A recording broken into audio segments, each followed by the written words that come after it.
Hello, and welcome to Inventors Helping Inventors. I'm your host, Alan Beckley, inventor of the Wonder Wallet. If you're an inventor searching for proven ways to make money with your invention, if you dream to see your product selling in stores everywhere, you've come to the right place. There's no better place to get help than from experts, inventors who've already achieved success. Every week, I interview successful inventors, asking them the questions you want to know. Tune in to learn from the experts so you can get your invention out of the tank and into the bank. And often I would work one day, keep the garage door entirely open, come the next day, and then it's smelling or it's got there's no air inside the garage over there. And it's one of those things that, hey, wouldn't that be nice to have type of a thought? And then talking to some friends and talking to some people, and then what can you do? Like a ceiling fan. There's no way to really in and out of the garage. I'm very excited to offer a brand new training workshop to you as a podcast listener. Every week, inventors ask me, how do I find the right company to license my invention? That's precisely why I created this new, live, hands-on Zoom training workshop.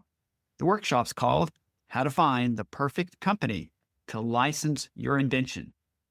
But you must act quickly if you want to join us. The workshop is coming up very soon. The workshop consists of 3 modules. Module 1 is how to find companies with products similar to yours. In other words, that could be perfect licensing partners for your invention. Module 2 is how to find the right contacts within those companies so you can reach out to the right person for licensing. And Module 3 is how to find the email addresses for your contacts. I'll share with you proven methods to find those emails. I mentioned you must act quickly to join us. That's because the workshop is scheduled for Thursday, February 27th. And you must pre-register if you want to join us. Don't wait. To join the live hands-on workshop, just go to www.alanbeckley.com/perfect. All the details are there. Enrollment is limited to no more than 10 students for this training, so don't wait until it's too late. To recap, you'll learn 3 things: how to find the perfect company, the right person to contact, and their email address in this workshop. Once again, to join us on Thursday, February 27th, just go to alanbeckley.com/perfect to register now. I look forward to meeting you on Thursday, February 27th. Welcome to episode number 485. Today is a rebroadcast of one of our classic favorites.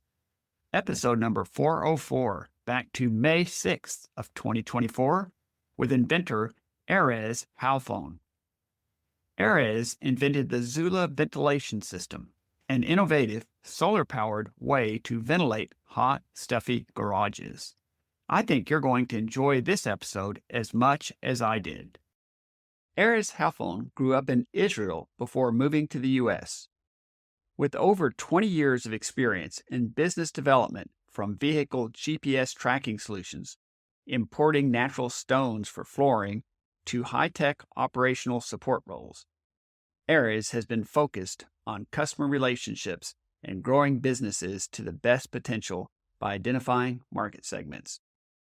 Erez was frustrated one day as he was working in his hot, stuffy garage on various projects. He had 6 windows that let in lots of sunshine, but no ventilation. There had to be a better way to work comfortably in a well-ventilated garage. He never found such a solution, so he invented it, the Zula Ventilation system. Zula Ventilation provides a steady stream of refreshing air powered by low-cost solar panels for garages, attics, and sheds. Today, Erez lives in North Carolina with his family. He enjoys marketing Zula Ventilation, playing soccer, and building and creating solutions in his garage. You'll want to listen to this entire episode, where Erez shares how his Zula ventilation system not only cools garages, but also helps homeowners save on their summer cooling costs for the insides of their homes. Also, why marketing a new disruptive product is particularly challenging because consumers must be taught the benefits of doing things in a different way. And finally, how Erez showed skeptical consumers the wow factor of his product, quickly turning them into enthusiastic buyers. Now, let's get right to our interview with Erez Halfon. Erez Halfon, it's a pleasure to have you on the podcast with us today. Thank you, Alan. Good to be here. Appreciate it. You bet. Erez, I'd like to ask, can you share a bit of your background with our listeners? Where did you grow up and go to school, and what did you do before you became an inventor? Can you share that with us? Sure, Alan. Thank you. Yeah, I'm originally from Israel. I was born there and moved to the US, I'm just going to say about 20 years ago. And I was dealing with importing natural stone for flooring and tiles and kitchen and renovation from all over the world. Some of them are called Jerusalem stone, so it's limestone over there. Dealt with vehicle tracking solution. And I like to do a lot of hand working myself in the garage and kind of repair, fixing, building different stuff, playing with wood and stone and things like this. Yeah, I started from there and then rolled my way into innovation. Thanks for sharing that. You mentioned you had come from Israel about 20 years ago. And interesting, I don't think we've had anybody else in the podcast who were importing natural stones and using that for flooring from all over the world. So that must have been pretty fascinating work all by itself. Yes, it was very rewarding. Again, I think it helped with education of new things, new materials. Like you said, people don't know you can use it for the flooring, for the tile, for the backsplash, for the shower, things like this. It had to be a lot of education about the use, the application that it could go in. And then obviously being the region over there, being very unique colors and characteristics of the stone itself to be laid out within being part of a limestone. So the fossils or things like this. Yeah, that makes sense. And also very good training for any inventor to learn how to introduce new things and new materials and understand that the public often has to be educated in doing something in a way that is perhaps different than they'd done things before. Absolutely. Yep. And speaking of which, Erez, you invented Zula Ventilation. It's an innovative product that provides solar power to provide effective ventilation for attics, garages, and sheds. Can you briefly describe the aha moment that caused you to develop this technology, and what was the key problem that you were seeking to solve?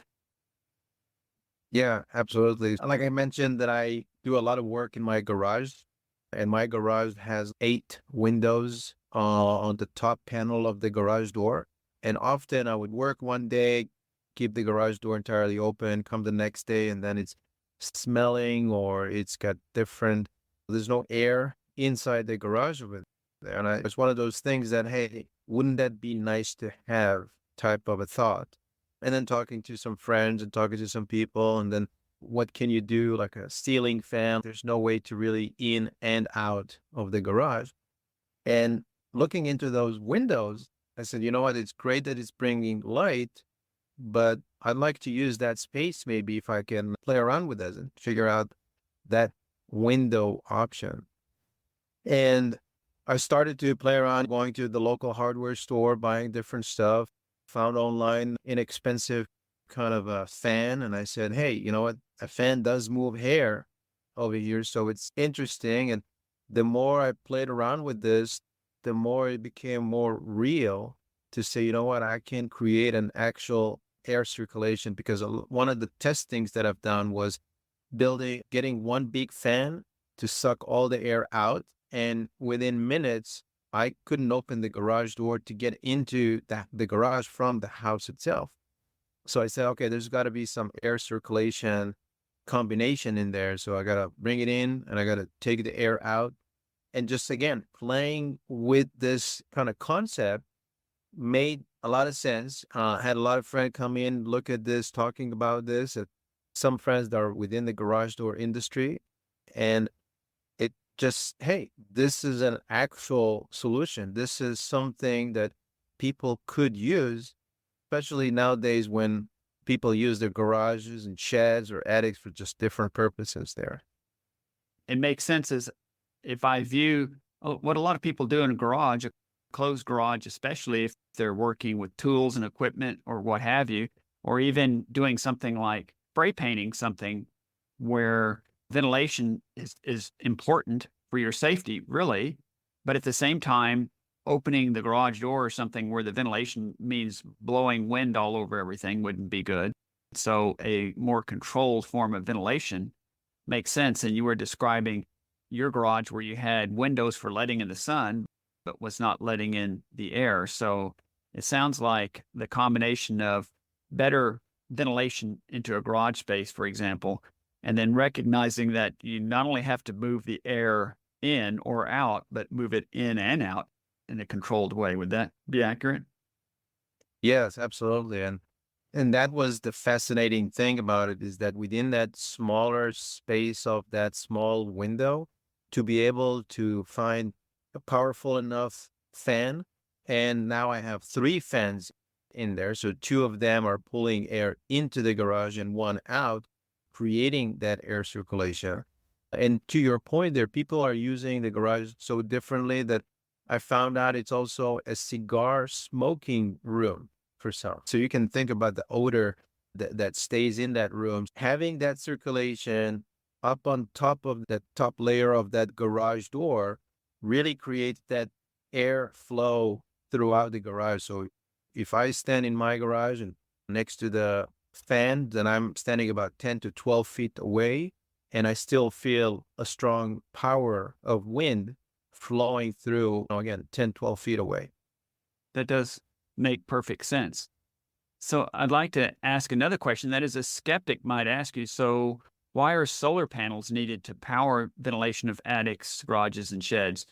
Also, how dependable are solar panels as a power source for ventilation in notoriously cloudy places like Seattle and much of the United Kingdom? And also, is ventilation provided constantly to such spaces or only when people need to enter them? Can you share your thoughts about that? Sure. The initial idea came from the garage door itself, and seeing all the components of the chain, the motor, the ropes, all those things that puts a garage door together, it was just too risky for me to run in some kind of a power line, or any homeowner to playing around with some powers and lines and electricity going through this. And I found out obviously solar is right there. So why not use nature? Why not use green energy? And was able to find a powerful enough solar panel that was able to produce enough power to those fans, get all those fans working together, and really make a difference in the air movement. And then as I moved through different stages of finding out about solar panel, the conception is that you got to have full sun, but it's not really true. You don't need to have a direct sun to it. I have it installed in different places where basically there's no sun at all. It's just daylight that comes on the garage door itself. And you can see, I've been there many times to see that the airflow is still going. Again, the risk of wiring and playing around with all this, solar was the most attractive solution for attics, being remote out there in the field. If you buy your shed and putting it in the backyard, you don't want to run into construction and electricity and permits and running cables underground and all those kind of things. That gives you enough ventilation using nature, using the green energy in there. So that's what drove it into the solar power source. And then because it's designed that it's mounted at an angle, then there's no really maintenance to it. A lot of the solar power today that are mounted on roofs, they say you need to wash them, you need to clean them, you need to maintain them somehow. But giving the angle that it's at, there's no debris that could be built up on there. And if there were any, the next time it rains, it actually washes it right off because of the angle that it's in there. So that's a design with functionality put together. Okay, so just to understand, thinking of solar panels on a roof, they're not necessarily 90 degrees, but they're in some cases close to that if it's a flat roof to the sun, whereas your panels are angled much more significantly, more like a window panel, so that it tends to be more readily self-washing. Is that correct? Yes, exactly. It's if you look at the garage door itself, it's really standing right on the garage door. It's really, and same from the side of the building or the attic itself. It's almost standing up straight to get that flow in there. Yes. Another question I had as I was thinking through this, and just in general, is I guess some people would say I work all day and I come home and I work on projects in my garage, for example, at night. And of course, there's not a lot of solar at night. Is there any way that it stores power and then can use it that way, or no? The system is designed not to have any battery to it because of weight and because of extra issues with liability that comes with connecting a battery in the heat, collecting power, all this. I didn't want to play around with different batteries that store that energy, but it also works and it's most effective when the homeowner is not there. So when you are going on that 2 weeks vacation or a month or whatever time frame that you are away during the summer and it's still heated up, it's still ventilating the room. But then as soon as the sun comes down, usually the heat also comes down. There's not enough, it's not that hot in the garage once the sun goes down, and then giving the all day ventilation that was there, it really keeps it circulated and prevent any mold buildup in that room. The effect itself is not only when you're there, but also when you are not there, making sure that it ventilates the room, because especially a garage or an attic, they're attached to the home. So it has a direct impact to your utility bill, your air conditioned unit working much harder if those walls are heated up. So that's some of the benefits there, to make sure as long as there's daylight, we ventilate, we cool the place, and keep it efficient. Okay, and that makes sense. And now I have a better understanding that for all intents and purposes, it runs pretty much continually as long as there's some kind of light source for it. And it sounds like it doesn't require or use a lot of power to do this. Is that correct? Yes, correct. The fans are about 35 watts of power source. The fans themselves are powerful enough. As I mentioned, this is about 210 CFM per fan. So overall, for those that understand about cubic feet per minute, it produces 630 CFM, which is very powerful for any about 400 or 500 square foot of a room to keep that air movement on there. So again, using very powerful, they look like a PC, but just as a comparison, the PC computer fan that you see produce about 30 CFM.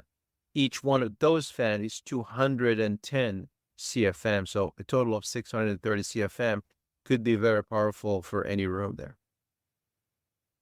Just a side question. So it sounds like there are some significant design elements to the fans themselves, right? To make sure that they draw enough cubic feet per minute, for example.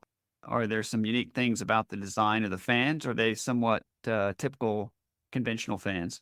So they look very standard kind of fans, but giving that power, they are designed enough to move that air much faster. The blades that they have are more angled in there. It does give enough source to make sure that the motor that it's running on push that air much faster.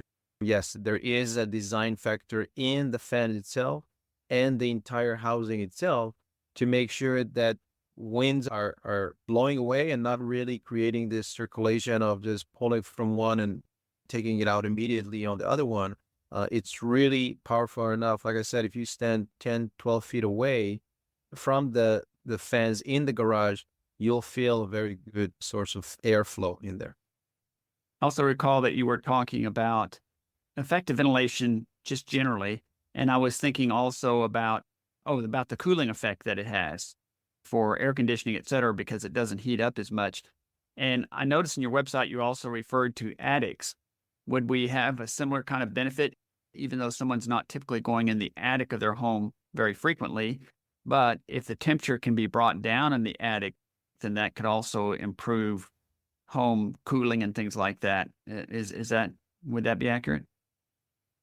Yes, correct. So all those walls that are connected to the house are affecting the overall utilities, especially the HVAC that is working. The walls are extracting heat out of them. So one of the things that I've read somewhere is that if you don't have a proper ventilation in your attic, within 10 years, you'll start seeing the impact and damage to the house itself, cracking down and doing a lot of different other repairs that you need to do because of the heat coming down from the attic, the heat coming in from the garage itself.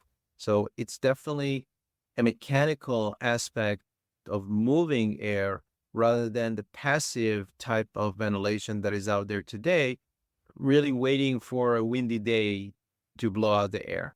In a garage, for example, some of the options we see out there was either to have an actual ceiling fan, but then it means you need to have the garage door open so the air could flow in and out. The alternative is to put a full AC unit in the garage, but that's a whole different expense and a whole different kind of cost of things and permits to get that done. Between the attic and the garage, you're extending the life of your HVAC system by letting it breathe a little bit more because of those walls and rooms being better ventilated.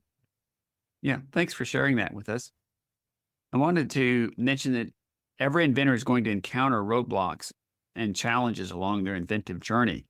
Can you briefly describe one of your biggest challenges that you faced in bringing Zula to the market and how you overcame it? Can you share that with us? Absolutely. You're 100% right on. And I think the short answer is I think I've heard you maybe on another podcast as far as the cell phones, the way they came up and developed into a smartphones. And I'm one of those that had a flip phone, and I would say I would never turn into those phone screens and to smartphones type touching activities. There's no way. And today I cannot live without. One of the examples I've heard is also for the Nest thermostat that is been at the home. So everybody that looked into that Nest have said, there's no way. Why do I need a smart thermostat to get it activated remotely from my smartphone? And so to your questions, the biggest challenge that I come across is really that introducing a new solution, people know that they need the ventilation. COVID definitely taught us that we need a better air quality to be breathing in there.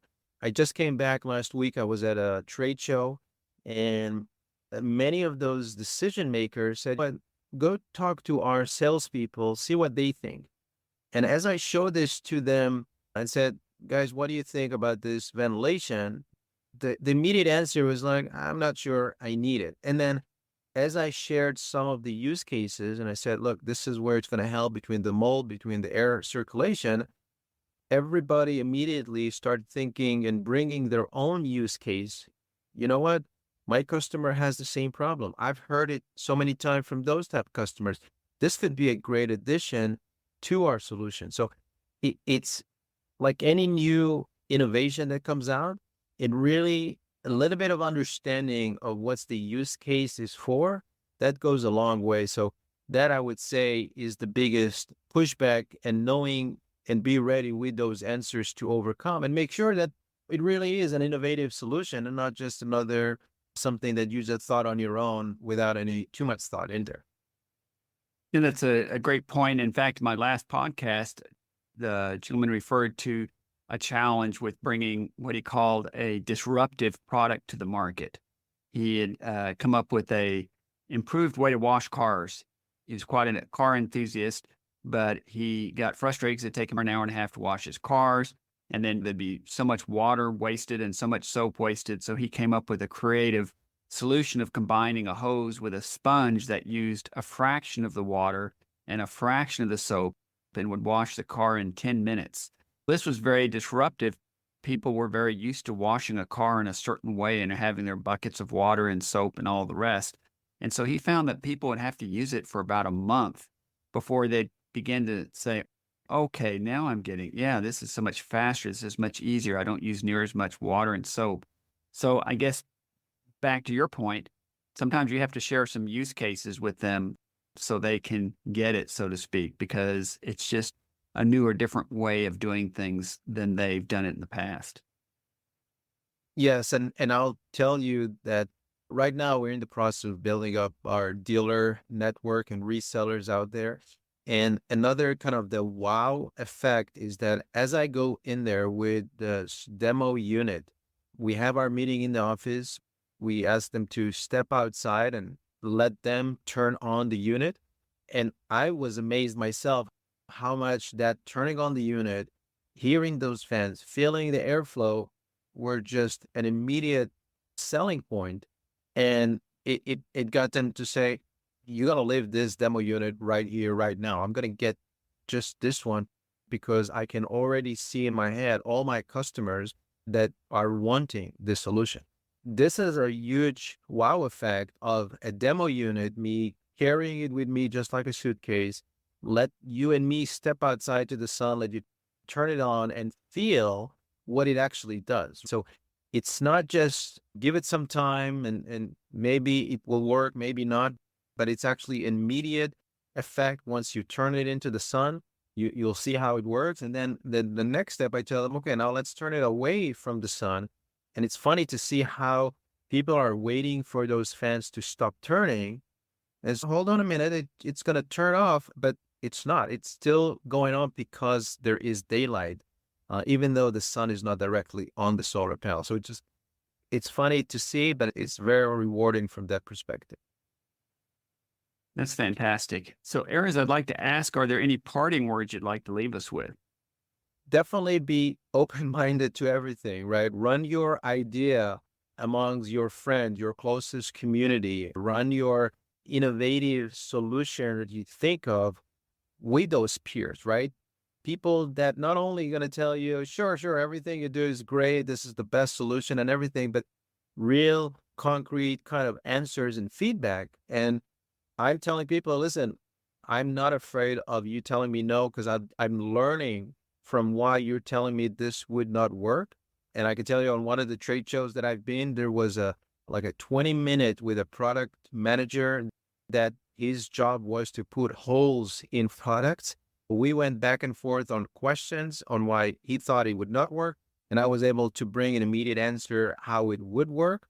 And it just led us into this great relationship that we're in.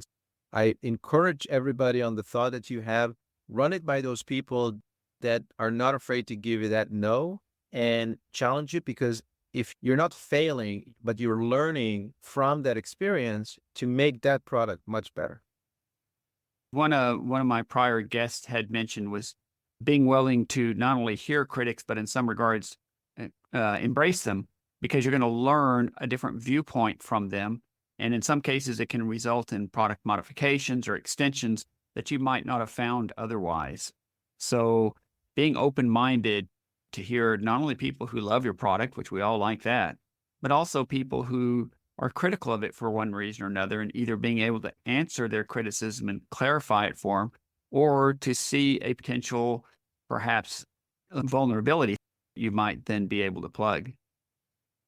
Yeah, exactly. And I can tell you that's been the evolution of my solution from starting at the garage door, listening to those people and finding out that there is a shed industry out there that is greatly benefiting from this. And then from that, learning that there's an attic solution for my innovation. So definitely listen in to those folks that provides that critics and just learn from this, right? There'll be those that don't know maybe what they're talking about, but definitely listen in and see within your own capabilities that this is something that would help and improve your product, because it definitely helped in mine. And the feedback, there's more good than the no that I'm getting nowadays.